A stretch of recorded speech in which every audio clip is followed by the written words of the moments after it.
Bonjour tout le monde et bienvenue dans cette nouvelle vidéo. Aujourd'hui c'est la review de l'épisode 4 de la saison 2 de Doctor Who, Lucky Day, ou en français, Jour de chance. Ah oui, et l'épisode est écrit par Pete McTighe, qui a déjà écrit quelques épisodes pour Doctor Who, et qui a notamment coécrit avec Russell T Davies le spin-off qui va arriver sur War Between the Land and the Sea. Et oui, la vidéo sort un petit peu en retard, mais c'est parce que samedi je n'étais pas là, donc je n'ai pu voir l'épisode que dimanche. Enfin bref, commençons maintenant cette review, et puisque c'est une review, c'est normal si c'est un peu brouillon, hein, je tourne cette vidéo juste après avoir vu l'épisode, et surtout je vais spoiler. Donc attention aux spoilers, si vous n'avez pas vu l'épisode, allez le voir avant de regarder cette vidéo, il est notamment disponible sur Disney+.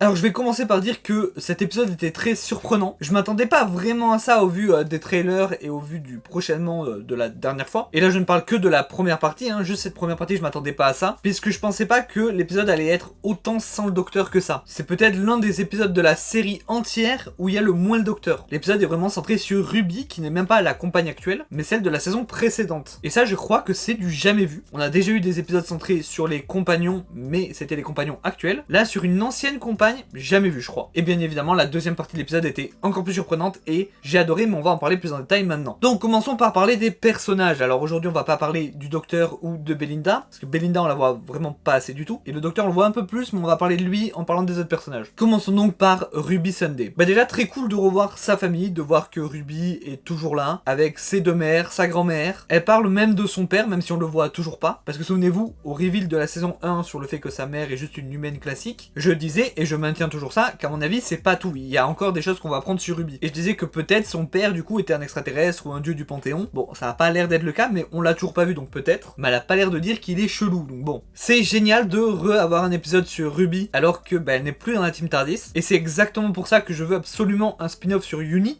où on pourrait du coup avoir des épisodes sur les anciens compagnons qui travaillent maintenant pour Unit. Exactement dans l'idée de cet épisode là en fait. Parce que faire ça une fois dans la série principale Doctor Who, c'est super cool, mais ils peuvent pas le faire pour tous les compagnons quoi. Alors que dans un spin-off spécialement dédié à ça, ça serait plus possible. Et j'ai beaucoup aimé aussi voir comment Ruby vit sa vie après le docteur, ce qui est très similaire à toutes les autres compagnes et compagnons du docteur. Mais déjà c'est la première fois qu'on voit quelqu'un quitter le TARDIS dans cette nouvelle ère. Donc pour les nouveaux arrivants, c'est bien de montrer que quitter le docteur c'est pas facile. Et tu gardes des PTSD, hein, comme elle dit. Et du coup c'est très cool de voir que Kate les recrute, ce qui leur permet de rester dans cette ambiance, dans cet univers. Même si Kate fait un peu plus, et on va en parler un peu après quand on parlera de Kate. D'abord parlons de Conrad. J'ai beaucoup aimé le fait qu'il rencontre le docteur en 2007, parce que c'est une histoire assez classique dans Doctor Who, quelqu'un qui rencontre le docteur quand il est enfant, et qui après le cherche toute sa vie, ou alors juste le recroise plus tard, et grandit comme ayant comme modèle le docteur, ça arrivait plein de fois, et du coup c'est super intéressant parce qu'on s'attend à que ce soit cette histoire classique qu'on a vu déjà plein de fois, et en fait pas du tout, lui a complètement plongé dans le complotisme, et du coup ça fait que le twist est encore plus puissant, mais cette scène en 2007 est aussi super intéressante pour autre chose, parce que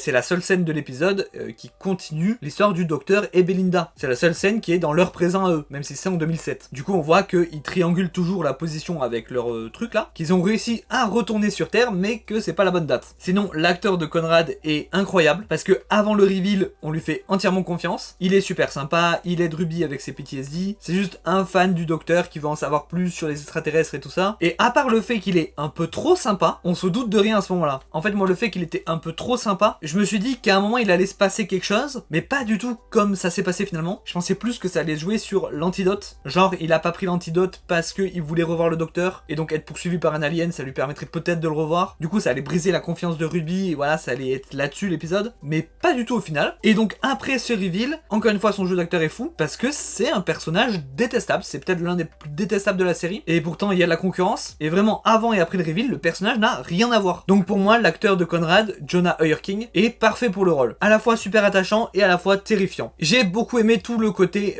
think tank, donc le groupe de complotistes de Conrad, critique évidente des fake news, du complotisme sur internet, et surtout des gens qui se servent de ces mensonges pour manipuler d'autres gens à des fins politiques ou juste pour la popularité. Et je trouvais ça super bien fait, et surtout avoir think tank et Conrad comme ennemis de l'épisode, c'est beaucoup plus intéressant pour moi qu'avoir le Shriek. Évidemment je pense que tout le monde sera d'accord, parce qu'au vu des trailers et du prochainement, on pensait que ce serait le Shriek l'ennemi, et j'étais hypé pour le retour de Ruby, Unit et tout ça, mais pas vraiment l'ennemi, hein, ça allait être un monstre de la semaine comme beaucoup dans Doctor Who. Il avait pas l'air super intéressant non plus. Alors que là, du coup, j'ai trouvé l'épisode super intéressant et je l'ai adoré. Et j'aime beaucoup sa rencontre finale avec le docteur, qui est un docteur, je pense, entre la saison 1 et la saison 2. Je ne sais pas si c'est avant ou après l'épisode spécial Noël, mais parce qu'il ne connaît pas encore Belinda et il n'a plus Ruby avec lui, mais il la connaît puisque c'est pour ça qu'il vient voir Conrad, parce qu'il a fait du mal à Ruby. J'ai beaucoup aimé tout son dialogue, surtout que c'est un peu le seul dialogue qu'a le docteur dans cet épisode, et Anchutigatoa est toujours aussi excellent. Tu vois aussi que Conrad est complètement irrécupérable. En fait, Conrad, c'est un peu ce qu'aurait pu devenir Amy Pond si le docteur n'était jamais revenu. Et je trouve que dans ce dialogue, on voit super bien ça. D'ailleurs, c'est à ce moment-là que Conrad lui parle de Belinda, et que le docteur est en mode je ne sais pas qui c'est, donc apparemment c'est lui qui lui a appris pour Belinda, puisqu'on se posait la question depuis l'épisode 1 où le docteur a dit que quelqu'un lui a parlé d'elle. Ce qui est intéressant parce que du coup, Conrad connaissait Belinda parce que le docteur voyageait avec elle en 2007, et le docteur voyageait avec elle en 2007 parce que Conrad lui en a parlé. Un paradoxe comme on aime bien dans Doctor Who. En tout cas, avec cet épisode, on comprend pourquoi Unit était secret tout ce temps. Parce que quand Unit n'est plus secret comme aujourd'hui, c'est le bordel. Ce qui nous amène à Kate Stewart, personnage très important de Doctor Who, comme l'était son père, le brigadier, et personnage qui a toujours été au second plan, comme le brigadier en fait. Donc là, l'avoir un peu plus au premier plan, même si le premier plan c'est vraiment Ruby, l'avoir un peu plus importante, c'était très cool j'ai trouvé. Surtout qu'on a vu une facette d'elle qu'on a rarement vue, voire jamais, notamment dans son premier appel avec Ruby, où on voit qu'elle veille vraiment sur Ruby, qu'elle s'inquiète pour elle, et qu'elle a pas juste recruté parce que voilà, elle connaît bien les aliens et que c'est pratique. L'épisode blague même là-dessus en disant que Ruby collectionne les mères. Et c'est vrai que Kate agit un peu comme une troisième mère pour Ruby, et du coup j'imagine dans mon canon à moi qu'elle fait ça pour toutes les autres compagnes et compagnons, notamment Mel qui est mentionnée dans cet épisode, mais apparemment elle fait quelque chose dans un port à Sydney. Je sais pas si ça va être important, je ne pense pas, hein, c'est juste pour dire qu'elle est pas là quoi, mais on sait jamais. Donc j'ai beaucoup aimé cette facette de Kate, et aussi la facette, y a pas le docteur là pour m'arrêter, ce qu'on voit rarement parce que même si on l'a déjà vu sans qu'il y ait le docteur à côté d'elle, à chaque fois que Kate est dans un épisode, le docteur aussi l'est, donc il peut toujours arriver pour l'arrêter à un moment. Là non. Donc ça aussi c'était super intéressant je trouve. Je l'ai déjà dit, mais je veux clairement un spin-off sur Unit. Alors le seul spin-off pour l'instant annoncé c'est The War Between the Land and the Sea, qui est un spin-off sur les Sea Devils, mais aussi en grande partie sur Unit, et vu qu'il est notamment coécrit par Pete McTighe, on imagine que ça va être dans la même veine que cet épisode là. Mais cette série ne fait que 5 épisodes, donc j'espère qu'on aura d'autres saisons, d'autres spin-offs sur Unit, parce que vraiment ça peut être super intéressant. Sinon en vrac,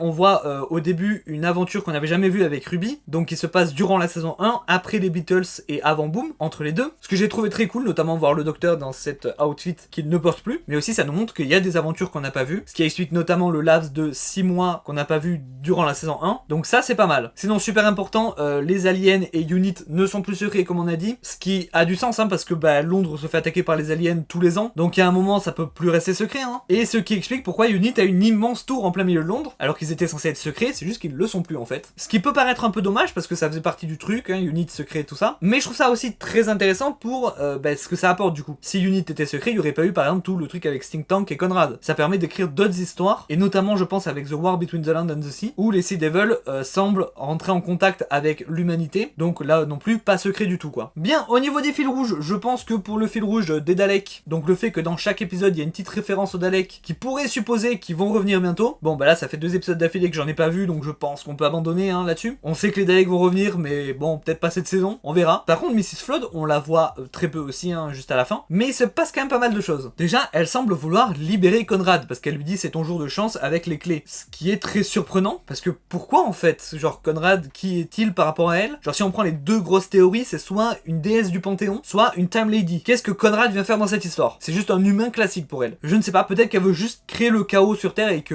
il est pas mal pour créer le chaos lui, ce qui correspondrait un petit peu à la mentalité du maître par exemple, donc ce qui pencherait sur Time Lady, même si je suis persuadé que c'est pas le maître. Donc ce move est vraiment très chelou, on verra ce que ça fait, peut-être qu'on reverra Conrad du coup. D'ailleurs dans ce petit passage elle se fait appeler The Governor, ce qui fait vraiment titre Time Lord, comme le maître, le docteur, la Rani. Alors il me semble que The Governor on n'a jamais entendu parler de lui en tant que Time Lord. Je pense que c'est juste son rôle dans la prison, mais je pense aussi que cette phrase n'est pas anodine et que c'est soit un indice, soit une fausse piste, mais que c'est volontaire. Pour conclure, cet épisode était excellent et je m'attendais pas à autant, d'autant plus que les 3 précédents épisodes étaient aussi excellents, donc je m'attendais à ce que ça retombe un petit peu à un moment quoi, parce que la saison peut pas être parfaite. Pour l'instant elle est masterclass. Comme j'ai dit, très surpris, je pensais que ça serait un épisode classique avec un alien et tout ça. Au final bien plus intéressant que ça. On a très peu vu le docteur et surtout très peu vu Belinda. J'ai vraiment hâte de revoir les deux. C'est une histoire de Unit comme on les aime et une bonne critique politique et d'actualité comme on aime aussi dans Doctor Who. Ok, maintenant on va parler du next time, donc le prochainement, ce qu'il y aura dans le prochain épisode. Donc si vous n'avez pas envie de vous faire spoil du tout le prochain épisode, vous pouvez quitter la vidéo dès à présent. Donc dans ce prochainement, on voit que l'épisode se passe apparemment au Nigeria, à Lagos plus précisément, puisque c'est ce que dit le docteur. C'est l'épisode qui se passe dans un barbershop avec des personnes disparues, même si dans le prochainement ça semble être les personnes qu'on voit, donc elles ont disparu mais le docteur est avec eux. L'ambiance a l'air très cool, très originale, un peu flippant, alors ça se voit pas beaucoup dans le prochainement, mais dans les trailers ça se voyait un petit peu, que l'épisode a l'air de faire un peu flipper. L'araignée géante a l'air trop cool, on voit qu'il y a une espèce de maison sur elle, sûrement le barbershop, ça a l'air génial. Et dans le prochainement, le docteur demande qui êtes-vous à quelqu'un, qui répond This is my domain, donc c'est mon domaine, ce qui peut faire penser à un dieu du Panthéon, je vais pas cacher. 2 dans la même saison hors finale, ça serait fou. En tout cas l'ennemi a l'air très puissant. L'épisode s'appellera The Story and the Engine, je pense que pour la VF ce sera l'histoire et la machine, ou le conte et la machine, un truc comme ça. Je pense qu'ils vont encore partir sur une traduction littérale, mais on verra en tout cas la prochaine fois. Merci d'avoir regardé cette review, j'espère qu'elle vous aura plu. Encore une fois, désolé pour le petit retard. N'hésitez pas à me dire en commentaire ce que vous avez pensé de l'épisode. Likez, partagez, vous abonnez, ça m'aide beaucoup. Et moi je vous dis au week-end prochain pour la prochaine review. Salut!